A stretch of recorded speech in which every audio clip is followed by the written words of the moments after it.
আসসালামু আলাইকুম। সংবাদে আপনাদের সবাইকে স্বাগত জানাচ্ছি। আমি ফিরোজ তোহা। শুরুতেই আরবে কেবলস সংবাদ শিরোনাম। ইন্না লিল্লাহ। পুরো মধ্যপ্রাচ্যে আবারও ভয়াবহ তৃতীয় বিশ্বযুদ্ধ শুরু হয়ে গেছে। মার্কিন যুক্তরাষ্ট্র এবং দখলদার ইসরায়েলি বাহিনীকে কোনোভাবে ছাড় দিচ্ছে না ইরানের ইসলামী বিপ্লবী গার্ড বাহিনীর সদস্যরা। মার্কিন যুক্তরাষ্ট্রের সঙ্গে আলোচনা ব্যর্থ হয়ে যাওয়ার পরই আবারও ভয়াবহ পাল্টাপাল্টি হামলা শুরু হয়েছে। আর এরই মাঝে আমাদের হাতে এসে পৌঁছেছে এই যুদ্ধের সর্বশেষ গুরুত্বপূর্ণ সবথেকে তাজা আপডেট সংবাদ আপনাদের জানিয়ে দিব। প্রথমেই জানাবো, নিনজা মিসাইল দিয়ে মার্কিন ড্রোন ভূপাতিত করল হুতি বিদ্রোহীরা। ইয়েমেনের পূর্বাঞ্চলেও মারিব প্রদেশে মার্কিন সামরিক বাহিনীর একটি অত্যাধুনিক MQ-9 রিপার ড্রোন গুলি করে ভূপাতিত করেছে সশস্ত্র যোদ্ধারা। ইয়েমেনের সশস্ত্র হুতি যোদ্ধারা তারা সরাসরি মার্কিন যুক্তরাষ্ট্রের এই ড্রোনটিকে ধসিয়ে দিয়েছে। স্থানীয় বাসিন্দা এবং দেশটির গণমাধ্যমের বরাতে এই তথ্য নিশ্চিত করেছে আনাদুলু এজেন্সি। সামাজিক যোগাযোগ মাধ্যমে ইতিমধ্যেই ছড়িয়ে পড়া বিভিন্ন ছবিতে মরুভূমিতে বিধ্বস্ত ওই মার্কিন ড্রোনের ধ্বংসাবশেষ উদ্ধার করা হয়েছে।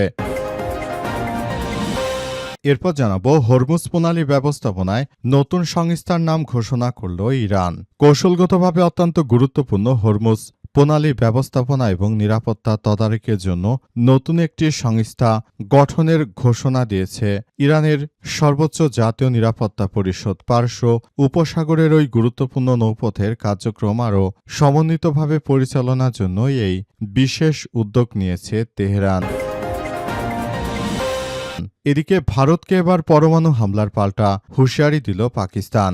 ভারতের নতুন সেনাপ্রধান জেনারেল উপেন্দ্র ত্রিবেদীকে পাকিস্তানের ভূগোলে থাকবে নাকি ইতিহাসে বিলীন হয়ে যাবে সংক্রান্ত উগ্র হুঁশিয়ারির করা ও বিধ্বংসী জবাব দিয়েছে পাকিস্তানের সামরিক বাহিনী আন্তঃবাহিনীর জনসংযোগ পরিদপ্তর ISPR। আজ আন্তঃবাহিনী জনসংযোগ ISPR এর এক বিশেষ বিবৃতিতে ভারতকে এই কঠোর হুঁশিয়ারি দেয় পাকিস্তানের লেফটেন্যান্ট জেনারেল আহমেদ শরীফ চৌধুরী। এবারে জানাবো, কলকাতার বিমানবন্দরের কাছে ৮ বাংলাদেশি সহ গ্রেপ্তার ৯। কলকাতার বিমানবন্দর সংলগ্ন নিমতা এলাকায় ৮ বাংলাদেশি নাগরিককে গ্রেপ্তার করা হয়েছে। বাংলাদেশি ওই নাগরিকদের আশ্রয় দেওয়ার অভিযোগে গ্রেপ্তার করা হয়েছে এক ভারতীয় নাগরিককেও। জানা গেছে তারা বাংলাদেশি নাগরিকদের আসলে নিয়ে গিয়েছিল এবং সেখানে তাদেরকে নিয়ে তারপর অবৈধভাবে ভারতের কাগজপত্র তৈরি করে দেওয়ার অভিযোগ ছিল। এবং সর্বশেষ জানাবো, ব্রাহ্মণবাড়িয়ায় নদীর পাড় থেকে যুবকের গলা কাটা মরদেহ উদ্ধার। ব্রাহ্মণবাড়িয়া সরাইলে নদীর পাড় থেকে আবেদ আলী ২০ নামের এক যুবকের জবাই করার মরদেহ উদ্ধার করেছে পুলিশ। বিকেলে উপজেলার আরোয়াল রাজাপুর সড়কের সেট্রা নদীর পাড় থেকে মরদেহটি উদ্ধার করা হয়। নিহত আবেদ আলী পাকশিমুল ইউনিয়নের কালীশিমুল গ্রামের মৃত মানিক মিয়ার ছেলে। তিনি অরোয়েল বাজারের একটি মশলার মিলে কাজ করতেন। এই ঘটনার পর এখন পরিস্থিতি থমথমে অবস্থা বিরাজ করছে। বিএনপি ক্ষমতা আসার পর থেকেই নতুন করে এসব সমস্যাগুলো সৃষ্টি হচ্ছে। প্রিয় দর্শক, এতক্ষণ শুনছিলেন সংবাদ শিরোনাম, এবারে বিস্তারিত। তবে তার আগে বন্ধুরা, অনুরোধ থাকবে এই সংবাদটিতে একটি লাইক দিন। এই চ্যানেলে আপনি নতুন হয়ে থাকলে আমাদের সংবাদটি দেখতে দেখতে চ্যানেলটি সাবস্ক্রাইব করে রাখুন। কমেন্ট করে বন্ধুরা আপনার মূল্যবান মতামত জানিয়ে দিন আপনি বিশ্বের কোন দেশ থেকে বা বাংলাদেশের কোন স্থান থেকে আমাদের সংবাদটি দেখছেন এবং শুনছেন। আর বন্ধুরা, সংবাদটি আপনার সোশ্যাল মিডিয়া ফেসবুকে শেয়ার করে বন্ধুদেরও দেখার সুযোগ করে দিন। গাজা যুদ্ধে আপনি যদি নিরীহ ফিলিস্তিনিদের ভালোবেসে থাকেন, কমেন্টে ইয়েস লিখে পুরো বিশ্বকে আমাদের এই তাজা আপডেট সংবাদটি দেখার সুযোগ করে দিন। এবারে বিস্তারিত। নিনজা মিসাইল দিয়ে মার্কিন ড্রোন ভূপাতি করল ইয়েমেনের সশস্ত্র বিদ্রোহী গোষ্ঠীরা। ইয়েমেনের পূর্বাঞ্চল মারিন প্রদেশে মার্কিন সামরিক বাহিনীর একটি অত্যাধুনিক MQ-9 রিপার ড্রোন গুলি করে ভূপাতিত করেছে সশস্ত্র যোদ্ধা হুতিরা। আজ স্থানীয় বাসিন্দা এবং দেশটির গণমাধ্যমের বরাতে তথ্য নিশ্চিত করেছে আনাদুলু এজেন্সি। সামাজিক যোগাযোগ মাধ্যমে ইতিমধ্যে ছড়িয়ে পড়া বিভিন্ন ছবিও মরুভূমিতে বিধ্বস্ত ওই মার্কিন ড্রোনের ধ্বংসাবশেষ এবং এর সঙ্গে থাকা অত্যন্ত নিখুঁত ও নিশানার ক্ষেপণাস্ত্রের অবশিষ্ট অংশগুলো পাওয়া গেছে। এই তথ্য আসলে সামনে এসেছে। মার্কিন যুক্তরাষ্ট্র শুরু থেকে তারা ইয়েমেনের যোদ্ধাদের বিরুদ্ধে সন্ত্রাসী কার্যক্রমগুলো চালিয়ে যাচ্ছিল, কিন্তু সন্ত্রাসী কার্যক্রম চালিয়ে মূলত তারা লেবাননের সশস্ত্র যোদ্ধা, ইয়েমেনের সশস্ত্র যোদ্ধা সহ আরও যেসব যোদ্ধারা রয়েছে তাদের বিরুদ্ধে মূলত মার্কিন যুক্তরাষ্ট্র তেমন কোনো প্রতিরোধ গড়ে তুলতে পারেনি। উপরন্তু মার্কিন যুক্তরাষ্ট্রের উপর আরও তারা তীব্রবেগে আক্রমণ চালাচ্ছে। এর ফলে মূলত তারা একরকম ধ্বংসস্তূপে পরিণত হয়েছে। তারা কল্পনা করতে পারেনি যে আসলে এই যুদ্ধের শেষ পর্যন্ত পরিণতি কি হতে পারে। মার্কিন যুক্তরাষ্ট্র এবং দখলদারেরা শুরু থেকে মনে করেছিল যে তারা খুব সহজেই যুদ্ধে জয়লাভ করতে পারবে, কিন্তু পরিস্থিতি হয় সম্পূর্ণ তাদের বিপরীত দিকে চলে গেছে। এখন পরিস্থিতি তাদের সম্পূর্ণ প্রতিকূলে রয়েছে।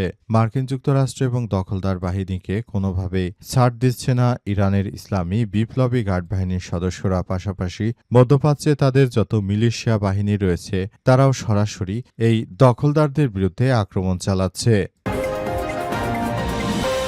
হরমুজ প্রণালী ব্যবস্থাপনায় নতুন সংস্থার নাম ঘোষণা করল ইরান। কৌশলগতভাবে অত্যন্ত গুরুত্বপূর্ণ হরমুজ প্রণালী ব্যবস্থাপনা ও নিরাপত্তা তদারকির জন্য নতুন একটি সংস্থা গঠনের ঘোষণা দিয়েছে ইরানের সর্বোচ্চ জাতীয় নিরাপত্তা পরিষদ। পারস্য উপসাগরের এই গুরুত্বপূর্ণ নৌপথের কার্যক্রম আরও সমন্বিতভাবে পরিচালনার জন্য এই বিশেষ উদ্যোগ নিয়েছে তেহরান। সামাজিক যোগাযোগ মাধ্যমে দেয়া বিবৃতিতে পরিষদ তারও এইসব বিষয় নিশ্চিত করেছে। তারা জানিয়েছে যে আমরা মূলত এমনভাবে রাষ্ট্র ব্যবস্থা পরিচালনা করতে চাই যেখানে হরমুজ প্রণালী সম্পূর্ণ ইরানের নিয়ন্ত্রণে থাকবে এবং ইরানের অধীনে হরমুজ প্রণালী পুরোপুরি নিয়ন্ত্রণ করবে। ইরানের ইসলামী বিপ্লবী গার্ড বাহিনীর সদস্যরা যে কোনো মূল্যে মার্কিন যুক্তরাষ্ট্র এবং দখলদারেরা আসলে বিষয়গুলো নিয়ে কিছুই করতে পারবে না বলে এমন তথ্য তারা সামনে এনেছে এবং বর্তমান সময়ে তারা আসলে এইসব বিষয়গুলোকে খুবই গুরুত্ব সহকারে দেখছে। তারা এও জানিয়েছে যে বর্তমান সময়ে সবাই মিলে আমরা এই কার্যক্রমগুলো চালিয়ে নিজেরা যে ধরনের কার্যক্রম আসলে চালিয়ে যাচ্ছি, এটি হরমুজ প্রণালীকে ঘিরে ইরান আরও শক্ত ও শক্তিশালী পদক্ষেপ গ্রহণ করছে। মার্কিন যুক্তরাষ্ট্র তারা শুরু থেকে যে ধরনের কার্যক্রম শুরু করেছিল ইরানের বিরুদ্ধে তাদের পুরোপুরি প্রস্তুতির এই বিষয়গুলো আসলে সামনে এসেছে এবং বর্তমান সময়ে বিষয়গুলো অত্যন্ত জটিলভাবে কভার করা হচ্ছে। ভারতকে এবার পরমাণু হামলার পাল্টা হুঁশিয়ারি দিল পাকিস্তান। ভারতকে উড়িয়ে দেওয়ার হুঁশিয়ারি দিয়েছে পাকিস্তান। পাকিস্তানের পক্ষ থেকে জানানো হয়েছে যে ভারতকে একদম ধসিয়ে দেওয়া হবে যে কোনো মূল্যে। ভারতের সন্ত্রাসী সেনাবাহিনীকে যে কোনো মূল্যে পরিস্থিতির মধ্যে ধসিয়ে দেওয়া হবে বলে এমন হুঁশিয়ারি দেওয়া হয়েছে পাকিস্তানের পক্ষ থেকে। পাকিস্তানের পক্ষ থেকে আরও বলা হয়েছে যে যে কোনো মূল্যে মার্কিন যুক্তরাষ্ট্র এবং দখলদার ইসরায়েলি বাহিনী তাদেরকে যেভাবে ইরান ধসিয়ে দিচ্ছে একইভাবে ভারতকে ধসিয়ে দেবে। পাকিস্তানের আন্তঃবাহিনী জনসংযোগ পরিদপ্তরের পক্ষ থেকে আজ এসব বিষয় নিশ্চিত করা হয়েছে। সেখানে দেখা গেছে যে ভারতের সেনাপ্রধান উপেন্দ্র ত্রিবেদী তিনি জানিয়েছিলেন যে তারা নাকি পাকিস্তানকে ইতিহাসের পাতা থেকে নাই করে দেবে, কিন্তু এই ঘোষণা দেওয়ার পরই পাকিস্তান পাল্টা হুঁশিয়ারি দিয়েছে। পাকিস্তান জানিয়েছে যে ভারতের মতো সন্ত্রাসী রাষ্ট্রকে আমরা কোনোভাবে ছাড় দেব না, ভারতকে মাটির সঙ্গে মিশিয়ে দেওয়া হবে বলে তিনি হুঁশিয়ারি দিয়েছেন এবং পুরো বিশ্বজুড়ে যে ধরনের সন্ত্রাসী কার্যক্রম ভারত করছে এগুলোর জন্য তাদেরকে অবশ্যই জবাবদিহিতার আওতায় নিয়ে আসা হবে এবং সারা বিশ্বজুড়ে এই মুহূর্তে ভারতের মদতপুষ্ট সন্ত্রাসীরা তারা যেভাবে পারছে সেভাবেই পাকিস্তানের বিরুদ্ধে ষড়যন্ত্র করার প্রচেষ্টা চালাচ্ছে। তাই এদের বিরুদ্ধে বড় ধরনের কার্যক্রম চালনা করা হবে বলে এমন তথ্য নিশ্চিত করা হয়েছে।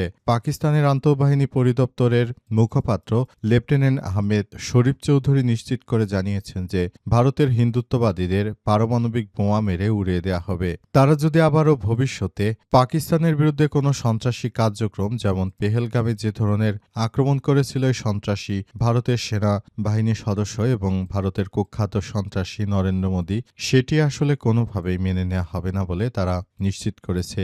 এই ঘটনার পরই এখন পরিস্থিতি থমথমে অবস্থা বিরাজ করছে।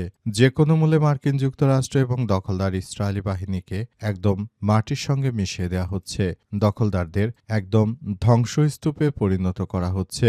মার্কিন যুক্তরাষ্ট্র এবং দখলদারেরা শুরু থেকে এই বিষয়গুলোকে অত্যন্ত গুরুত্ব সহকারে সবকিছু করছে এবং দেখভাল করা হচ্ছে আগামীতে এ এই দখলদারদের বিরুদ্ধে সবথেকে শ্রেষ্ঠ আক্রমণ চালানো হতে পারে বলে এমন তথ্য নিশ্চিত করা হয়েছে।